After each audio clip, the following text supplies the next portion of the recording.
3 years into our engagement. My fiancée said she was going to the United States for further studies. I believed her. Right until my future mother-in-law's hand slipped in the family group chat and she accidentally posted an ultrasound image. Right there on the scan were the words, Mr. Jason, MS, Oriana. I stared at my phone screen for 3 seconds, then quietly ordered myself a bowl of ramen. You can't call off an engagement on an empty stomach. Chapter 1. My phone buzzed. A new message popped up in the family group chat. Sender, Oriana's mother, Valentina. An image. I thought it was another one of those health tip memes she loved spamming in the chat. So I casually tapped it open. Ultrasound scan. At the top right corner was a line of text. Mr. Jason, MS, Oriana, 14 weeks pregnant, fetus developing well. I stared at that line, then read it again. Jason, Oriana, 14 weeks pregnant. 14 weeks. My fiancé has only been abroad for 3 months. Damn. The timeline matches up so perfectly they practically calculated the ovulation date for me too. The group chat exploded instantly. Oriana's dad sent a string of question marks. My mom sent a string of question marks. Valentina tried withdrawing the image 8 times in a row, but someone had already screenshot it. Then she typed, wrong picture, wrong picture. It belongs to my coworker. My coworker. What a coincidence. Your coworker even has the exact same name as your daughter. I flipped my phone face down on the table, took a deep breath, opened the food delivery app and ordered ramen with double beef. In the face of life-changing disasters, a man must eat first. That's a principle. My phone kept ringing. My mom called 3 times in a row. I declined every one. The 4th call came from Oriana. I looked at her caller ID. The contact name was still saved as wife, with a little heart next to it. That needs changing. What should I rename it to? Jason's wife. Too formal. Surrogacy ambassador. Too mean. I answered. Adrian. Let me explain. Oriana's voice came through the phone, shaky and tearful. The signal was bad, cutting in and out. I switched to speaker mode and used my free hand to peel an orange. That ultrasound was photoshopped. Someone's trying to sabotage me. My mom's phone got hacked. Adrian, believe me, I'm in America studying, you know that. Can you say literally anything else? I chewed on an orange slice. The sour juice made my eyes squint slightly. Who's Jason? Silence on the other end. 5 seconds. 10 seconds. It's the hospital mixed up the names. It's not. Oriana. I said her name quietly. Which hospital in Los Angeles are you at? I can have someone check. If they really messed up the names, we can file a complaint. No response. Complete silence. About half a minute later, her tone changed. Adrian, this situation is complicated. Can you wait until I come back so we can talk face to face? I squeezed the orange peel in my hand until a bitter citrus scent seeped out. No need. What do you mean? I mean there's no need to talk in person anymore. I stood up and walked to the window. Downstairs, an old man was walking his dog. The corgi took 2 steps and flopped onto the ground every few seconds. Honestly, same mood. The wedding is off. The bride price, $368,000, and the car too. Tell Jason to compensate me at full value. Adrian, you. I hung up, then changed her contact name to former business partner, investment withdrawn. My delivery arrived. While crouching by the doorway unpacking my ramen, my buddy Aaron called. Holy shit, Adrian. Screenshots from your family group chat already made it to me. You got cheated on, bro. You actually got cheated on. Yeah, news travels fast, brother. Don't bottle it up. If you wanna cry, I got shoulders. I'm eating ramen. Want some? Got extra beef. Aaron went silent for 3 seconds. Did you mentally snap or something? I stuffed a tangled mess of noodles into my mouth. No, I just think a former fiancé who flew overseas to have another man's baby isn't worth starving over. Aaron fell silent again. Fair enough. So what are you gonna do next? I swallowed the noodles. Finish this meal first, and after that, ship all her stuff back to her. Cash on delivery for the shipping fee. Damn, you're ruthless. Chapter 2. After finishing my ramen, I cleaned up the things Oriana had left at my place. 3 pairs of slippers, 1.5 bottles of shampoo, a Hello Kitty pillow, and a photo of the 2 of us sitting on the nightstand. In the picture, she was smiling sweetly. I looked at it for 2 seconds, then turned the frame face down. Not because I was heartbroken. It was just irritating to look at. After flipping it over, the back of the frame was exposed. There was a small printed sentence on it. For product quality issues, please contact customer service. Even the photo frame is reminding me this thing can be returned. I was packing her belongings into a cardboard box when my phone rang again. Oriana's mother. Adrian, well, things aren't what you think. Auntie, yes. The Oriana written on that ultrasound photo. Which coworker of yours was that again? I thought about it for a long time, but I can't remember any of your coworkers being named Oriana. She froze on the other end. Auntie, I'm not trying to make things difficult for you. Whatever happened between me and Oriana ends here. As for the bride price, discuss it with uncle. I'm not in a rush. I'll give you a month. Adrian, listen to auntie. Sorry, I have surgery prep to do. I hung up, sealed the cardboard box, then wrote the shipping address on the delivery form, Oriana's home. In the remarks section, I added a few words, brand new, unopened. Honestly, these past 3 years with her really did feel unopened. The next morning, I went to work as usual. Emergency surgery department, morning shift. I had just changed into my white coat and entered the department when the head nurse gave me a look. Dr. Adrian, someone's here to see you. I looked up. At the end of the hallway stood a middle-aged man, Oriana's father, Leonardo. He was wearing a gray jacket and carrying a bag of fruit, his expression somewhere between constipation and a funeral. Here we go. The negotiation representative has arrived. Uncle, Adrian, can we talk outside for a minute?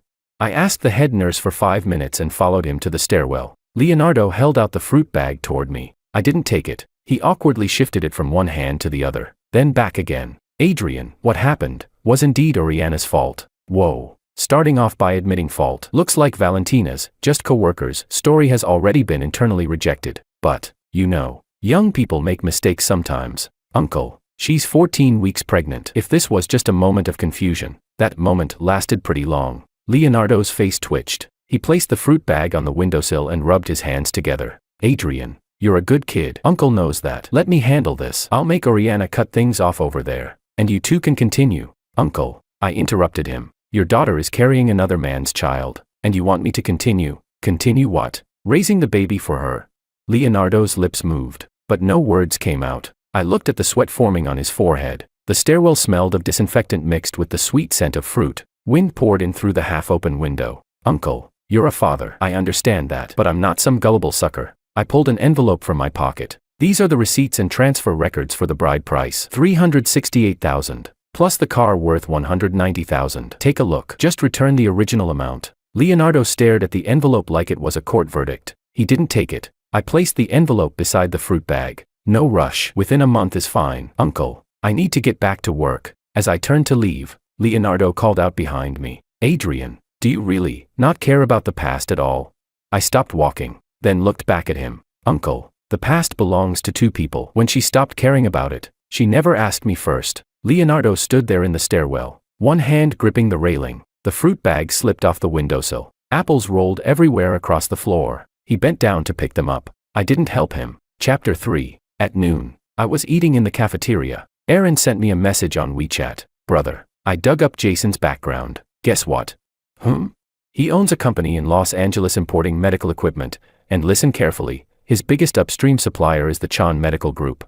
I chewed my rice slowly. Chan Medical Group, founded by my grandfather, managed by my father now, and I'm the first successor written into the family trust. Of course, Oriana knew none of this. All she knew was that I was a surgeon making a little over $20,000 a month, driving a car worth barely over $100,000, living in a 90-square-meter 2-bedroom apartment near the hospital. She didn't know I bought that cheap car on purpose because expensive cars cost too much to park at work. She didn't know the entire office building underneath that apartment belonged to my family. And she definitely didn't know that her new man, Jason, had to smile politely at my dad's purchasing managers every month just to secure inventory. Crazy coincidence, right? Aaron spammed a string of laughing emojis. You want to crush him? One phone call and he's done, brother. I put down my chopsticks, thought about it for a moment. No rush. Why not? Let the bullets fly a little longer. Let him have the baby first. Then I'll tell him whose name signs his paychecks. 3 in the afternoon. Oriana called again. This time, I answered. Adrian, I know you're angry, but can you give me one chance? I want to explain everything to you in person. Her voice sounded much calmer than yesterday. There was even a rehearsed softness to it. Explain what? Explain, us. There is no us anymore. Adrian. Her voice rose. Can't you at least hear me out? What happened with Jason, it was an accident. Accidentally getting 14 weeks pregnant is pretty impressive. You, Oriana. I leaned back in my chair and looked out the window. Before you left the country, I asked if you wanted to travel together. You said you were busy. I asked if you wanted to meet for dinner. You said you were busy. For 3 months. You only called me 4 times. None of those calls lasted longer than 3 minutes. Silence filled the other end. What you were busy doing. I know now. Adrian, your father already knows about returning the bride price. Go live happily with Jason. I'm not stopping you. I hung up, then opened the food delivery app. Tonight felt like a barbecue pork rice kind of day. That evening, on my way home, I passed the package lockers at my apartment complex, so I mailed something. The Hello Kitty pillow, addressed to Jason. In the remarks section of the shipping label, I wrote, "Dear Mr. Jason, this is a personal belonging your wife left behind at her ex-fiancé's residence. Please kindly receive it. Best wishes. Proper etiquette matters. A man shouldn't lose his manners just because he got cheated on. Chapter 4. Friday night. Aaron dragged me out of the house, insisting he was going to help me relax. I didn't want to go. Then he said he was paying. I left immediately. If it's free and you don't eat it, you're an idiot. He booked a private room at a Japanese restaurant. Bro, you know what? I even arranged someone for you. My chopsticks paused midair. You set me up on a blind date. Not a blind date. She's a new designer at my company. Pretty cute. Single. I just figured you need to move on instead of sitting at home eating takeout every day. What's wrong with takeout? Takeout's way more loyal than my ex-fiancé. At least Ramen won't run off to America and get pregnant by another man. Aaron choked on his own words. The door slid open. A girl walked in. Long hair, white blouse, a tiny mole resting above her collarbone. She was carrying a canvas tote bag. As she stepped inside, she tripped over the doorway and stumbled forward. The tote bag flew out of her hand and landed directly on the table in front of me. Everything inside scattered across the tabletop. Lipstick, keys, a pack of unopened tissues, and a condom. The three of us simultaneously lowered our heads to stare at it. The air froze solid. Her face instantly turned red all the way to her ears as she scrambled to gather her things back up. That was company employee benefits. No, I mean, the pharmacy gave it away for free, not that either. Aaron's face was already twisting from trying not to laugh. Expressionless, I pushed the condom back toward her. You should keep better track of that. Dropping one on the floor is bad luck. She looked up at me. I looked back at her. Then I recognized her. Oriana's college roommate, Carmen. The last time I saw her was at Oriana's birthday party 2 years ago. She'd sat quietly in the corner decorating frosting flowers on the cake and barely spoke. Clearly, she recognized me too. Her face went from red to white. You're Oriana's ex-fiancé, I said. Ex-fiancé, she repeated. The private room became so quiet we could hear the birthday song from the neighboring table. Aaron looked at me, then at her. Phone still frozen in his hand. You two know each other? We do, I said. She's Oriana's college best friend. Aaron's expression went through an entire emotional journey, from shock to panic, from panic to guilt, finally settling into complete despair. I didn't know. I seriously didn't know. Carmen finished gathering her things and sat down. She didn't leave. I heard about what happened to Oriana, she said. Her voice was lower than I remembered. What she did was wrong. I picked up a slice of salmon. You don't need to apologize for her. I wasn't planning to. She looked straight at me. Her gaze was direct. I just think she's stupid. The salmon nearly slipped from my chopsticks. Aaron instantly sprayed beer out of his mouth. Dinner lasted 2 hours. Carmen was far more interesting than I expected. She worked in interior design and was interning at Aaron's company. She spoke slowly, but every sentence carried a sting. Not the cruel kind, more like a cactus, prickly, but aesthetically pleasing. Oriana talked about Jason all the time back in college. She said while slowly grinding wasabi around her plate with her chopsticks. Senior this, senior that. Even back then, I felt like the way she treated you wasn't like a boyfriend. More like what? Like she was holding a stable investment fund, reliable whenever needed, and when she didn't need it, she'd just leave it there collecting interest. I looked at her. That metaphor sounds oddly professional. I lost money trading stocks before, so the understanding runs deep. Beside us, Aaron was laughing so hard he looked like a dehydrated fish, slapping the table. What even is this chemistry between you two? Chapter 5. When dinner ended, it was raining outside. Carmen hadn't brought an umbrella. I glanced at the shared umbrella stand by the entrance, inserted 2 coins, then handed one to her. She took it. Thanks. You're welcome. $2. Pay me back next time. She froze for a second, then she laughed. Not the polite kind of laugh, the kind where her front teeth showed and her eyes curved into crescents. Rain hammered against the awning overhead with sharp popping sounds. She walked a few steps with the umbrella, then turned back to look at me. Adrian, yeah. You're way more interesting than Oriana said you were. She always claimed you were boring. I slipped my hands into my pockets. Maybe. Boring men are the ones who get cheated on. She didn't respond, just turned and disappeared into the rain. The canvas tote bag swung lightly against her hip as she walked. I stood beneath the awning watching for a while. Aaron leaned over and elbowed me. So, what do you think? About what? Carmen, what do you think of her? I glanced at him. She still owes me $2. I'm asking if you're interested in her. I looked toward the direction she had disappeared, in the rainy haze. Only a blurry silhouette remained. Help me check whether she has a boyfriend. Aaron wore the exact expression of a man thinking, I knew it. Jason brought Oriana back to the country. Aaron was the one who told me. Guess what? Those two actually hard-launched their relationship on WeChat Moments. They even posted a whole maternity photo shoot from LA. Caption says, the best time of our lives. I opened WeChat Moments. Oriana wore a white dress, standing sideways beneath palm trees, her stomach already slightly rounded. Jason hugged her from behind, chin resting on top of her head. Maximum filter usage. Maximum cringe caption. The comments section was filled with, so happy for you too. Congratulations, congratulations.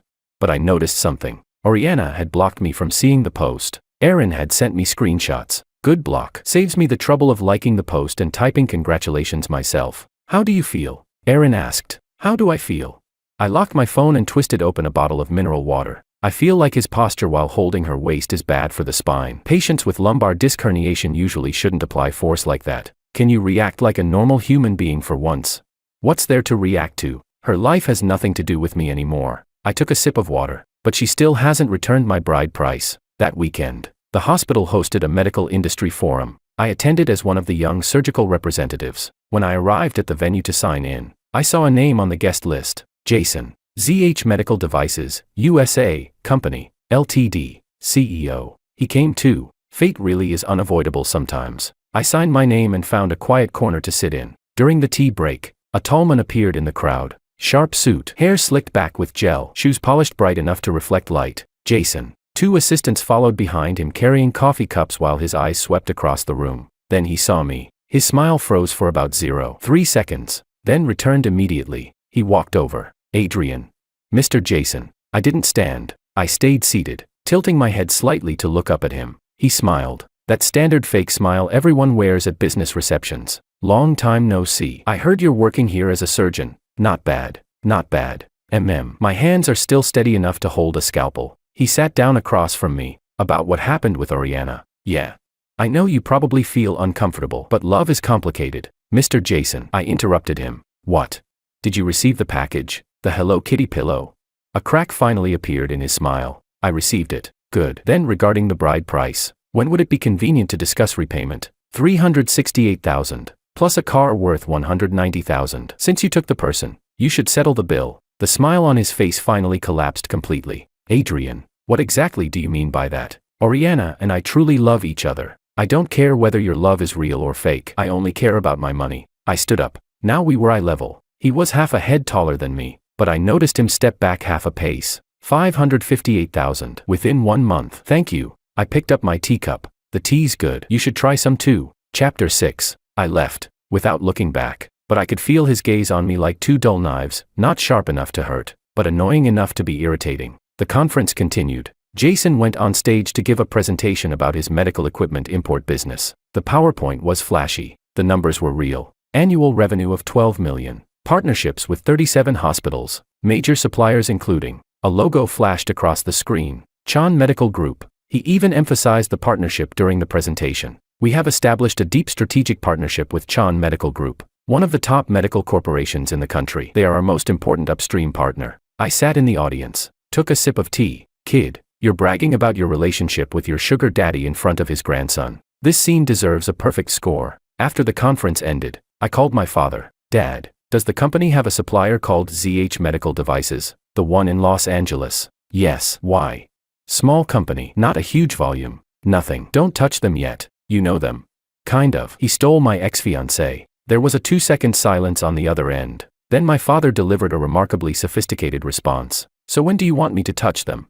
After the baby's born. All right. Click. Hung up. Between father and son, true understanding requires very few words. Over the next 2 weeks, I met Carmen 3 times. The first time was when she came to repay the $2. She specifically came all the way to the hospital and slapped 2 coins onto the reception desk. The head nurse looked at her, then looked at me. Dr. Adrian, what kind of loan shark business are you running? Umbrella debt. She really made a special trip over $2.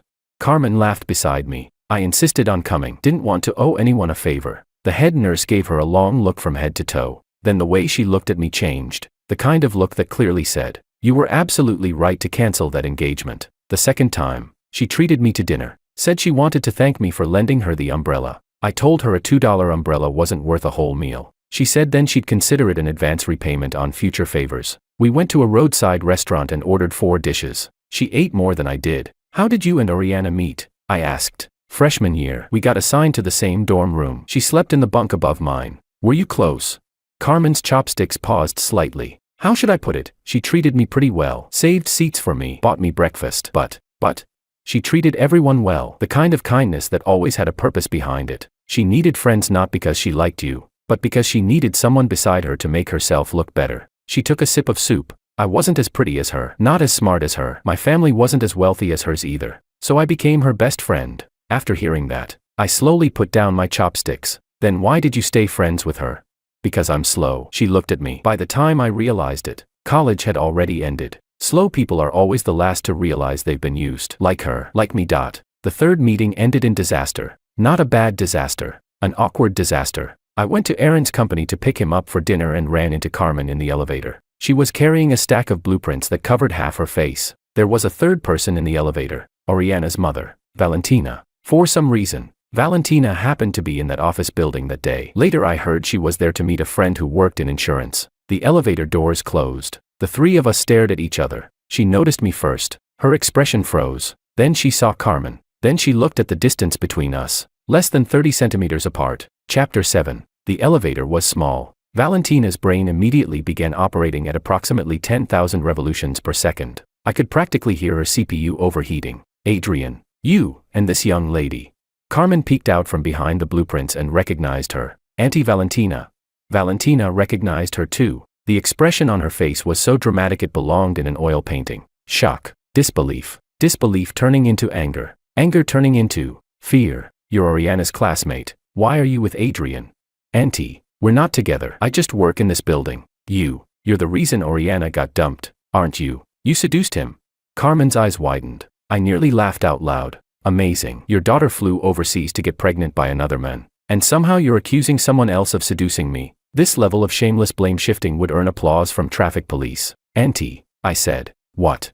First, Carmen and I ran into each other by coincidence. Second, even if we were together, it has nothing to do with Oriana, because Oriana and I ended a long time ago. Third, the elevator arrived. The doors opened. Third, there are 21 days left before the deadline to return the bride price. Please remind your daughter. I walked out of the elevator. Valentina stood inside, lips trembling. The elevator doors slowly closed. The last thing I saw was her shaking hand gripping the elevator wall. Carmen followed me out. Weren't you a little too harsh just now?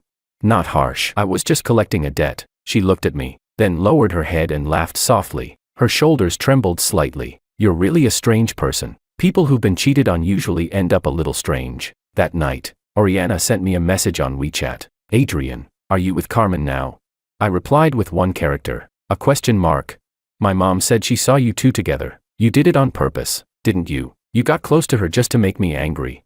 I typed out a sentence, then deleted it, typed another, deleted that too. In the end, I only sent 4 words. None of your business. Then I blocked her. The screen dimmed. I tossed my phone onto the table. Outside the window, the streetlights blurred into soft yellow smudges through the fog. I leaned back against the sofa and stared at the ceiling. Honestly, for one brief moment, my chest tightened a little, not because of Oriana, but because I suddenly realized something. I had spent 3 years sincerely participating in a fake relationship. The feeling wasn't heartbreak. It felt more like discovering that the $100 bills in your wallet, the ones you'd carried around for 3 years, were counterfeit. It doesn't hurt, but damn, what a loss. Chapter 8. The 4th time I met Carmen, she was the one who invited me out. Adrian, are you free? I need help checking out an apartment. An apartment? I'm moving. My current place is too far from work. Aren't you a doctor? Help me see if the lighting and ventilation are healthy. Yuri asking a surgeon to evaluate apartment ventilation. What do you think I am? A pulmonologist? But I went anyway. The apartment was on the 6th floor of an old building. No elevator. By the 4th floor, she was already out of breath. You don't exercise much, do you? Designers do all our exercising with our wrists. Then why buy a 6th floor apartment? Because it's cheap. I looked at her leaning forward with her hands on her knees, panting for air. Her hair clung to her cheeks, sweat glistened on the tip of her nose. Then I took the water bottle and bag from her hands. Come on, only 2 floors left. She looked up at me. You're not tired? I stand at operating tables for 6 hours straight every day. 2 flights of stairs are nothing. The corner of her mouth lifted slightly. She didn't say anything, just followed behind me. The apartment wasn't bad. Good sunlight. A small window in the bathroom. There was a crack in the living room wall, hidden behind a painting left by the previous tenant. You should pay attention to this crack. Could be structural settling, I said, pointing at the wall. How do you even know that? I've cut through too many human bones. I've become sensitive to cracks. She burst out laughing. Standing by the window, sunlight struck the side of her face, turning her eyelashes gold. I froze for a second. Not because my heart skipped a beat. It was more like, this scene deserved to be photographed. Adrian, stay awake. The corpse of your last relationship isn't even cold yet. After leaving the apartment, we ate noodles downstairs at a small noodle shop. She ordered beef noodles, large bowl, extra egg. You eat a lot. A designer's happiness depends entirely on carbohydrates. I watched her noisily slurp noodles while soup splashed onto her chin. She casually wiped it away with the back of her hand. No pretending. Completely different from Oriana. Oriana always ate in tiny bites. In public, she never even opened her mouth too wide. Every photo she posted online was heavily edited. Carmen was different. She lived like a giant bowl of spicy beef noodles overloaded with chili peppers, steaming hot, unafraid of burning her mouth. Adrian, yeah. You've been staring at me eat noodles for 3 straight minutes. I'm contemplating a medical issue. What issue? With the way you eat. Don't you get acid reflux? She choked. Noodle soup nearly came out of her nose. Can you have one normal conversation? I handed her a tissue. She took it and wiped her mouth, tears from coughing still hanging in the corners of her eyes. Then she laughed. Her eyes curved into crescent moons again. I lowered my head, looked down at the noodles in my own bowl. A blurry reflection of my face floated in the soup. Oh no. I told myself silently. Adrian, you're screwed. Meanwhile, something happened on Jason's side. A shipment from his company got detained by customs. Reason: incomplete import declaration documents. He panicked and started calling upstream suppliers asking them to rush over the missing paperwork. And who were those suppliers? Chan Medical Group. Of course, I wasn't the one who caused the missing paperwork. It genuinely was incomplete. One of his employees forgot to fill in a registration number, but I knew about it, because my father's secretary sent me a message. Young master, that ZH company messed up again. Their customs paperwork is missing a page. Should we remind them? I replied with one word: no. Let him personally experience what real stress feels like. Chapter 9. Jason's shipment was detained for 2 weeks. The financial loss wasn't catastrophic, but it was enough to make him miserable. Oriana disappeared from WeChat moments. All those maternity photos, sunny beaches, peaceful happy life posts, gone. Aaron told me Oriana had recently started borrowing money everywhere. I heard Jason's cash flow is having problems. The shipment's stuck, and downstream clients are demanding refunds. Did you secretly do something behind the scenes? I didn't do anything. Really? Really? He dug his own grave. What does that have to do with me? That wasn't exactly a lie. I truly hadn't done anything. I simply chose not to help. And sometimes, not helping is enough to ruin someone. Saturday night, Carmen called me. Adrian, are you free tonight? What's up? Oriana invited me to dinner. I immediately sat upright. She invited you to dinner? Yeah. Said we hadn't seen each other in a long time and wanted to catch up. It's at the Western restaurant in District A Mall. You're going? I have to. She's still technically a friend. But what? She asked about you 3 separate times during the call. I don't think this dinner is as simple as it sounds. I leaned back in my chair, thought about it for 3 seconds. You want me to go with you? If you're willing, I'll go. Won't it be awkward? Carmen, yeah. Compared to awkwardness, I'm more worried about you handling her alone. That woman smiles with her mouth while calculating with her brain. The line went quiet for a second. Okay, then come at 7 o'clock. District A Mall, 2nd floor Western restaurant. When I arrived, Carmen was already there. Oriana hadn't shown up yet. You dressed pretty formally, she said, glancing at me. I looked down at myself. White shirt, black pants, the belt Aaron gave me for my birthday last year. This is the only shirt I own that isn't wrinkled. At 7:15, Oriana arrived. She had lost a lot of weight. Her stomach was noticeably larger than in the photos. She wore a loose dress. Makeup covered most of her face, but not the dark circles beneath her eyes. The moment she saw me, she stopped walking, like someone had pressed pause on her entire body. Adrian, why are you? I invited him. Carmen said calmly while pulling out the chair beside her. You don't mind, right? The corner of Oriana's mouth twitched slightly. She looked at me, then at Carmen, then sat down. The smile returned to her face, but the curve looked measured with a ruler. Long time no see. Adrian, Last time we met was before you went abroad. The air temperature dropped another degree. The waiter came to take orders. Oriana ordered steak and salad. Carmen ordered pasta. I ordered an Americano. You're not eating? Oriana asked. I ate before coming. Actually, I just didn't want to eat in front of you. No appetite. Sitting at the same table as you makes every piece of food taste faintly like betrayal. After the food arrived, Oriana began probing indirectly. Carmen, where are you working these days? At Aaron's company, interior design. Aaron, isn't he Adrian's friend? Oriana's gaze moved back and forth between the two of us. So are you two, together now? Carmen's hand paused while cutting pasta. I lifted my coffee cup. We are. Chapter 10. Oriana's knife and fork hit the plate with a sharp clink. The entire restaurant seemed to go silent for a second. Carmen turned to look at me. Her eyes widened. Her lips parted slightly, but she didn't deny it. Oriana stared at me. Her fingers tightened around the knife handle hard enough for her knuckles to turn white. When did you two get together? Not long ago. You did this on purpose, didn't you? Did what on purpose? You deliberately went after her. You knew she was my friend, and you deliberately. Oriana. I set down my coffee cup. The bottom of the cup tapped lightly against the table. Not loud, but enough. When you went abroad to have Jason's baby, did you ever remember that I was your fiancé?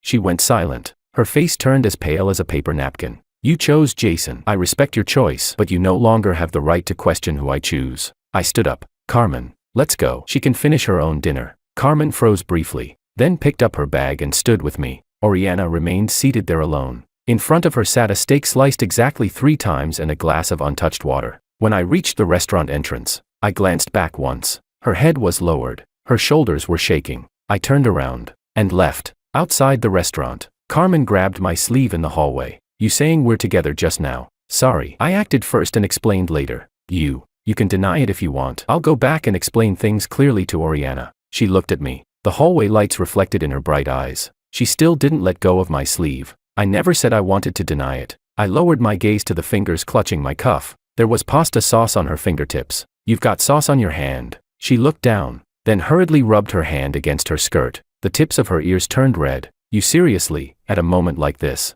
that's what you notice. So you agree. Agree to what?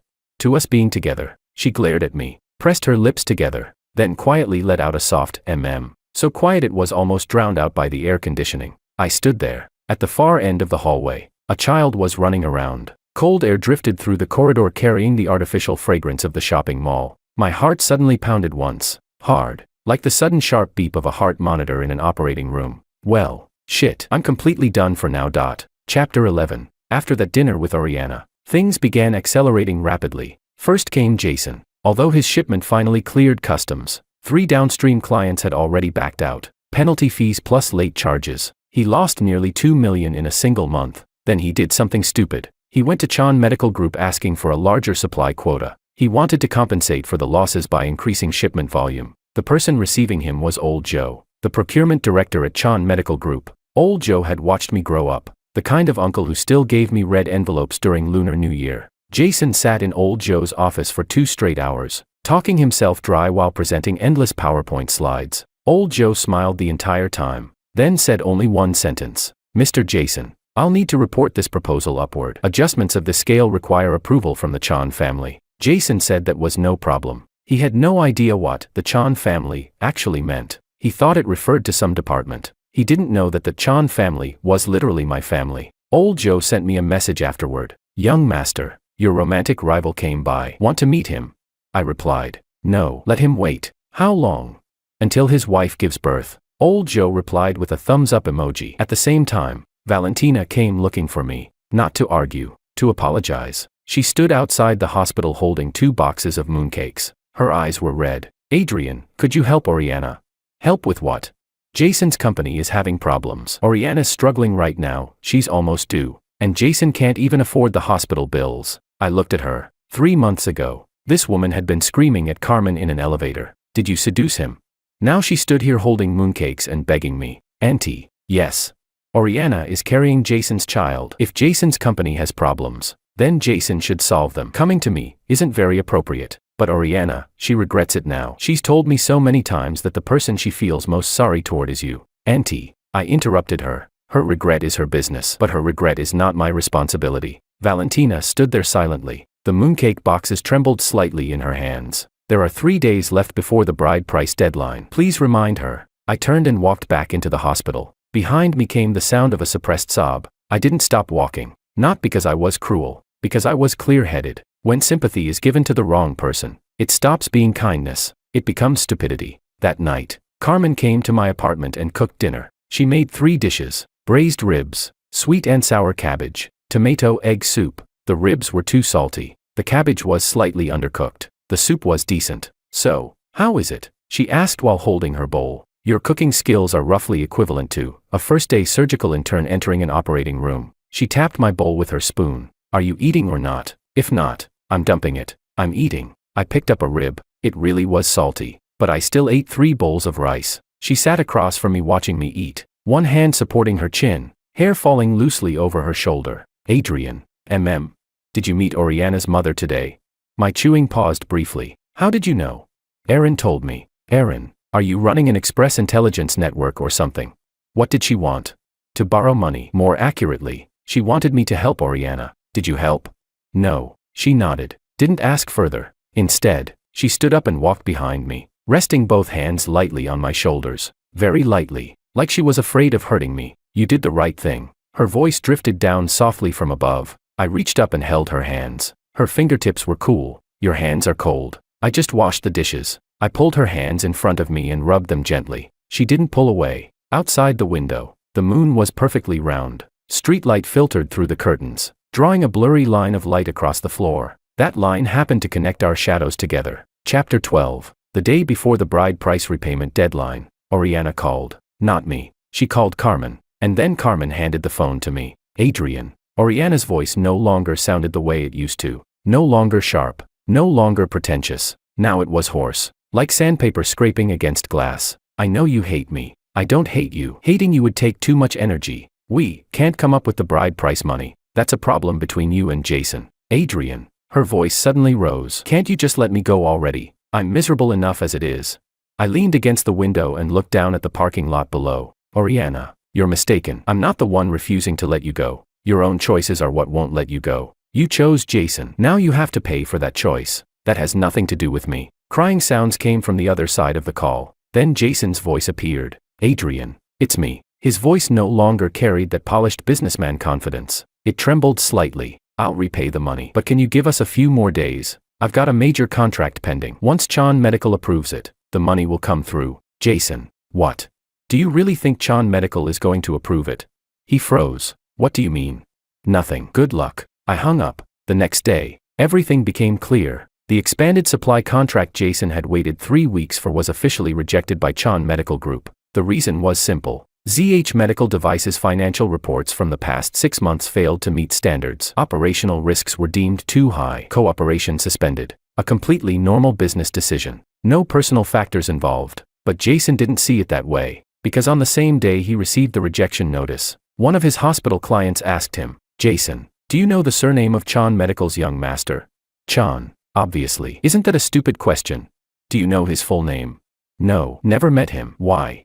The client sent him a news article link, an industry media report titled, Chan Medical Group holds internal annual conference, Chan family's eldest grandson Adrian Chan makes public appearance. In the accompanying photo, I sat on stage wearing a suit. My father sat beside me. The moment Jason saw that picture, his phone slipped from his hand, screen first onto the floor. He crouched down, but didn't pick it up, just stayed crouched there, both hands clutching his head. Aaron was the one who told me all this. You know how Jason reacted. He squatted in his office for 20 minutes straight. His assistant thought he was having a heart attack and almost called an ambulance. Then he called you 7 times. You ignored every single one. There's nothing worth discussing. Bro, you're terrifying. You destroyed his career, his pride, and his entire life all at once. His woman was stolen by himself. His business was ruined by himself. I simply chose not to protect him from the consequences. Aaron sighed deeply. You really are something else. You take revenge without ever using a single curse word. Oriana found out too.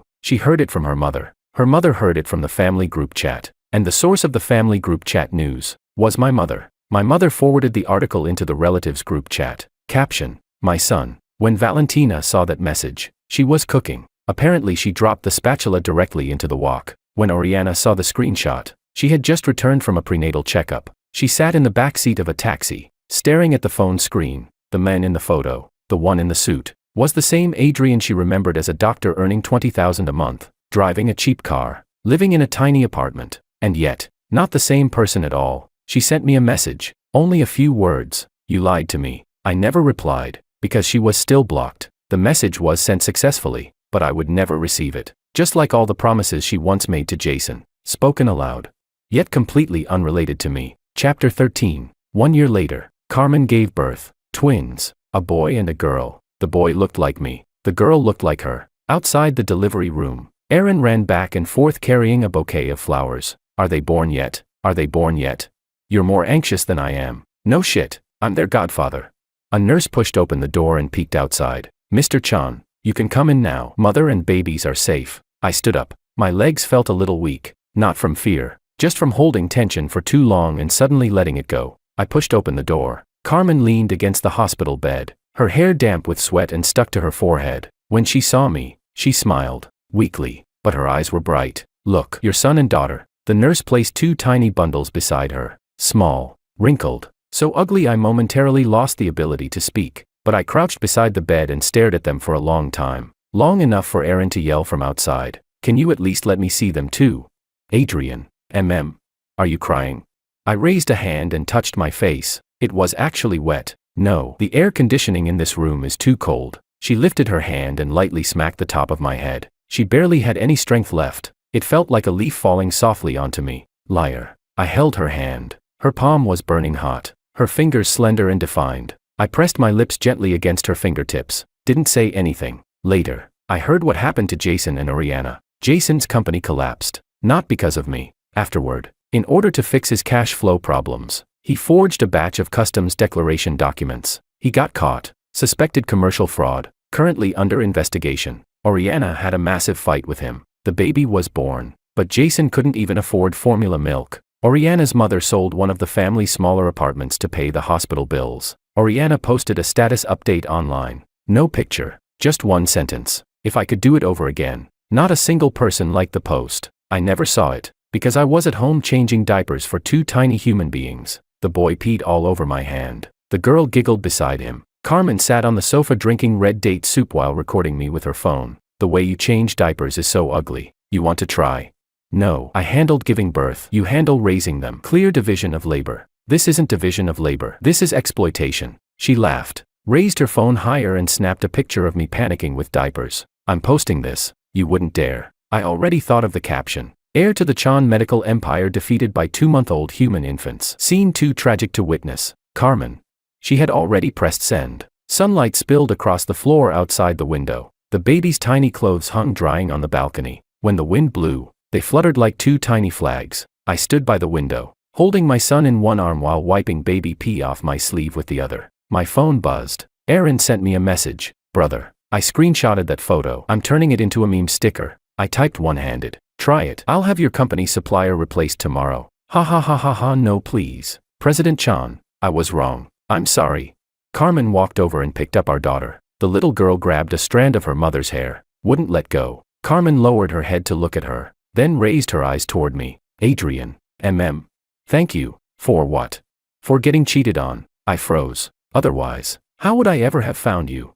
When she smiled, her eyes curved into 2 crescent moons. Exactly the same as the first time she choked on noodle soup at that little noodle shop. I stood there, sunlight burning warmly against my face. My heart thumped wildly, like the 2 little troublemakers kicking blankets in their sleep. I got cheated on once in this lifetime. Was it a loss? Not at all. Best investment I ever made.